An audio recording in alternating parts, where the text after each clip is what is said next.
This is the Shock Absorber Netball Academy at intersports.com. In Movement Skills 1, we looked at the basic types of movement in netball. In this guide, we're going to look at how these skills are applied in game situations, in particular when your team has the ball and you need to get free to receive a pass. Let's start with some basic ways to create space and get free. These basic techniques are most often referred to as change of pace and change of direction. Let's look at change of pace first. A straight sprint can be used either from a stationary or rolling start as a way to quickly move away from a defender. It's the momentary advantage that you create that makes the difference. By the time the defender's reacted, you'll be in space and ready to receive a pass. Another technique that has a similar result is a pace change, which can be based on acceleration or deceleration. Again, it gives you space quickly, but the defender can react quickly too, so it's not always the best option, especially in tight spaces. A simple direction change can be more deceptive than a pace change and can make you more evasive, especially if a defender is tracking your movement forward or backward. You can develop direction changes to include ways to disguise your intentions too, using a roll, reverse pivot, or front or back cut. We'll cover these later in this guide. With all of these basic techniques, you can help your teammate that's holding the ball by signaling your intended movement before you go. You can do this using eye contact or using a hand movement. If the player with the ball knows where you're going to move to, then they can help deceive the defender even more by using a fake or no-look pass. The most effective basic way to get free is to combine pace and direction changes. It makes you more evasive and most defenders will be slower to react to. You can find a number of drills and training ideas to practice direction and pace changes while also working on your ball skills in the drills section of this academy.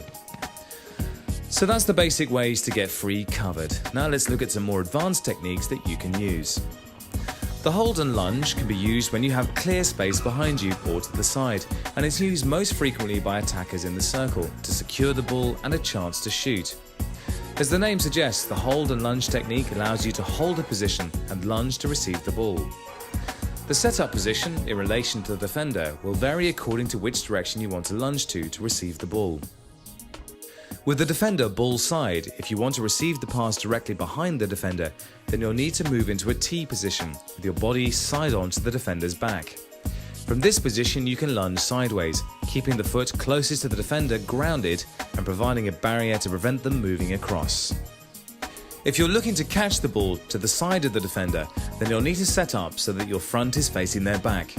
In this position you can indicate where you want the ball placed without the defender seeing, and then lunge left or right to catch the ball. No matter whether you're lunging sideways or backwards, the signal you give to the feeder is critical.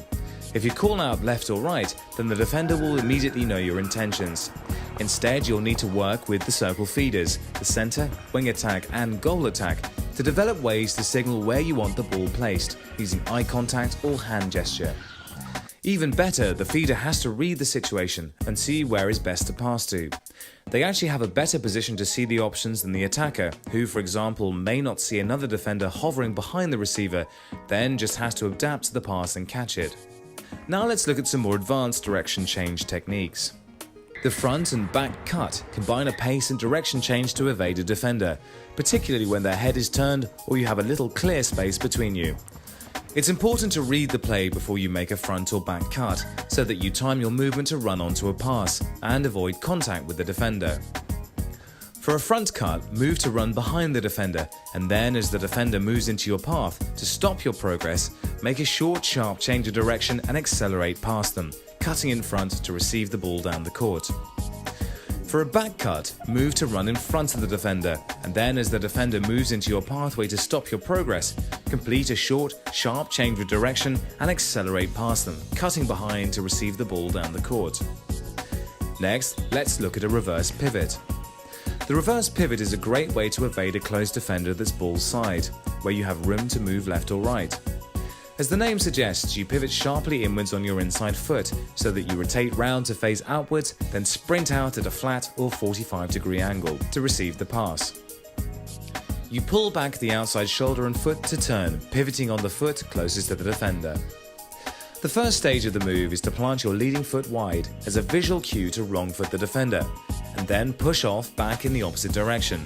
Drive hard with your arms to sprint out and then get your hands up ready to receive the pass. Pivot on your outside foot to take the shoulder closest to the defender forwards and away from them. Finally, let's look at the roll. You can use the roll in the same situation as a reverse pivot, when you're positioned behind the defender with space to move left or right. For the roll, you turn on the foot closest to the direction you want to move, turning on your back to the defender, and then continuing through a full rotation to face the pass alongside the defender. Visually, the reverse pivot and the roll look very similar. The main difference is which foot you pivot from.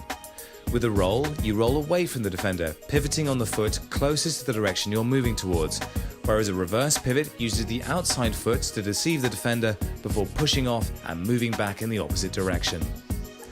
So that's movement skills 2. Let's recap on the key skills we've covered.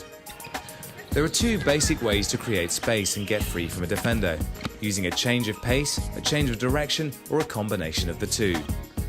The hold and lunge technique allows you to hold a position and lunge to receive the ball either to the side or behind a defender. The front and back cut combine a pace and direction change to evade a defender. And finally, the reverse pivot and the roll are great ways to evade a close defender that's ball side, where you have room to move left or right.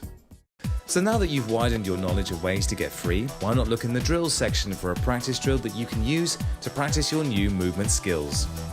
Intersport.com, the home of world-class netball coaching online.